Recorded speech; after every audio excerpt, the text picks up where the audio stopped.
if you meet a girl that makes $300,000, look at our good friend. Oh my God, he was on this podcast several times. I am literally losing. I have to look this up because how can I forget the person's name that I want to reference? But my point is, he's literally been on this podcast twice. Wells Adams. Oh my God, I'm getting old and I'm drinking too much. Wells Adams from The Bachelor. He's married to Sarah Hyland from Modern Family. It's a real marriage. They're really in love. He was on here twice. It's real. But, I mean, he does Bachelor in Paradise. He has a podcast with Tish Cyrus. Modern Family Money. Okay. Sarah Hyland, cha-ching, cha-ching. They're in love. He got over it. It's working, right? So that's my advice to Steve, but I don't get the impression Steve is a billionaire. I think Sutton needs to date a really rich guy. That's just the vibe I'm getting. Not that I need that for her, but I agree with Alessandra. If you have all the money in the world and the one thing you don't have is actual love, well, then you should just go for true love. I mean, Sutton's very lucky. You know how I say I'm only going to date someone unless if they're young and hot or like rich? I mean, I'm old. Like the ship has sailed for me, right? But Sutton has just fuck you money. Now I've done okay for myself, but she has fuck you money, right? If you have just endless amounts of money, you don't need someone with money. So I agree with Alessandra, but I just don't get the vibe that Sutton's going to work unless someone is like hopping on a plane and going to New York and Paris. And it's just the vibe I get. Just the vibe I get, the dating advice I have for Sutton. That's the guy I think she needs. But I don't get the impression Steve is that. But second date for Sutton, good girl. I'm really happy. I'm really happy for you. Did anything else really exciting happen in this episode of Beverly Hills? Not really. Tamrat has broken her silence. She has spoken out about why she has left the Tre Amigas. Look, she makes a lot of good points. Someone sent me the clip. I'm not listening to two twats. She says she felt uncomfortable on the last tour. I imagine a bunch of that is because of Shannon's drinking, because she also refers to enabling, which we'll get into. She says she felt uncomfortable during the last live episode of Tre Amigas. She has had a falling out with, Shannon, because you basically befriended Alexis, who's dating her kryptonite love of her life. You're breaking girl code. So you had a falling out with Shannon over Alexis. You felt uncomfortable with less. So I understand being too busy and you have to do Traders Press and the show is going to start shooting. Girl, you're lucky you're back on the show. So don't act like you're above everyone else. And basically you have two T's, which I don't know why it's not sold out. You have 800 housewives there. It should be sold out. Come on, girl. But so I understand being too busy to pull out because I pull out of a lot of things, not screwing my friends over. I just say no to a lot of things. There's just only so much you can do. And when it comes to work, if it's not going to make me money, I don't want to say yes because I really need time off.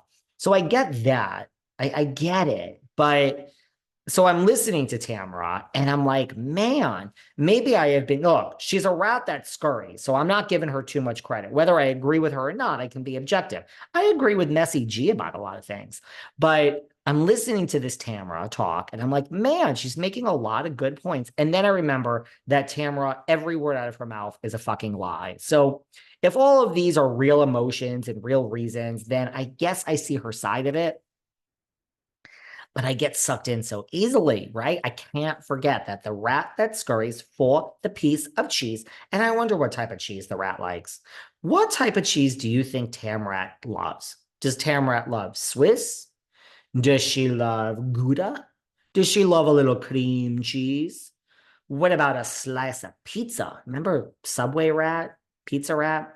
Or does the Tamrat love ricotta? I actually hate cheese. I love pizza and I like ricotta. I don't like hard cheeses. So if a cheese is melted, it's okay. I really don't like cheese. I don't like cheeseburgers, rather of a hamburger. But I love lasagna and I love chicken parm and I love pizza. And I love ricotta, but I hate all hard cheeses. But I would love to know what type of cheese that the rat that is Tam loves.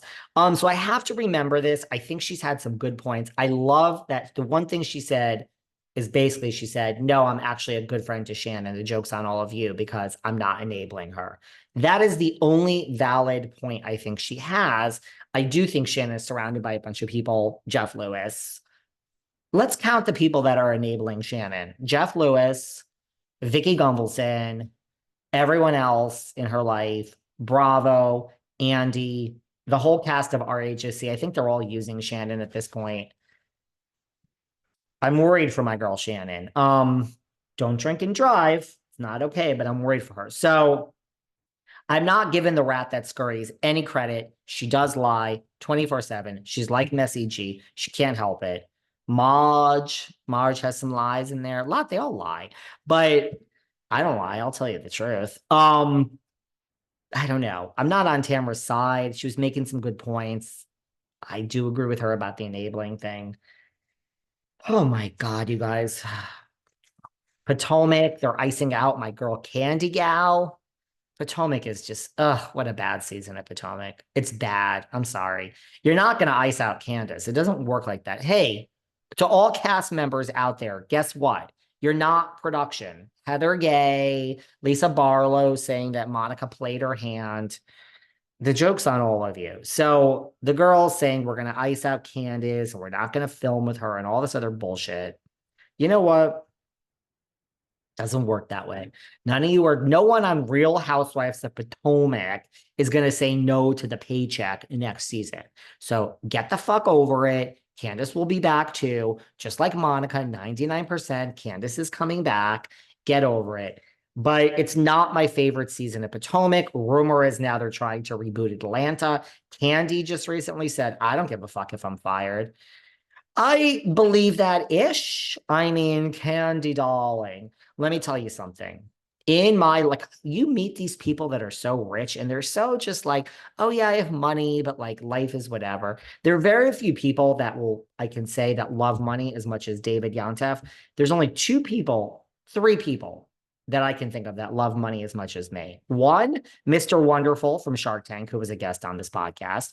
Two, that woman that we all love and we hate at the same time, Bethany Frankel. I mean, that Bethany loves money. Oh, she loves money. She was psychotic until she got it. She loves money, that Frankel. And three, the one, the only Candy Buddies. So I believe when Candy says she doesn't give a fuck if she's fired because, like, she has money. But at the same time, girl, if someone's like, here's another $2.5 million, you would take it. And if the show goes on without you, I believe that you don't care that you're not on the show. I actually think you want nothing to do with the show. And the last thing you want to do is film the show, but you want the money. So you can't have it both ways, Candy Girl. Don't confuse Candy Girl with Candy Gal. Two different shows here, people. But I hope they recast Atlanta. To me, the worst franchise of 2023 was Atlanta, and the best franchise of 2023 was Salt Lake. So pull it together, Atlanta. I like you. Pull it together. You, for me, were the worst. And I guess the OC was second. That's it. I gotta go, guys. I love you guys. I love you guys. I love you.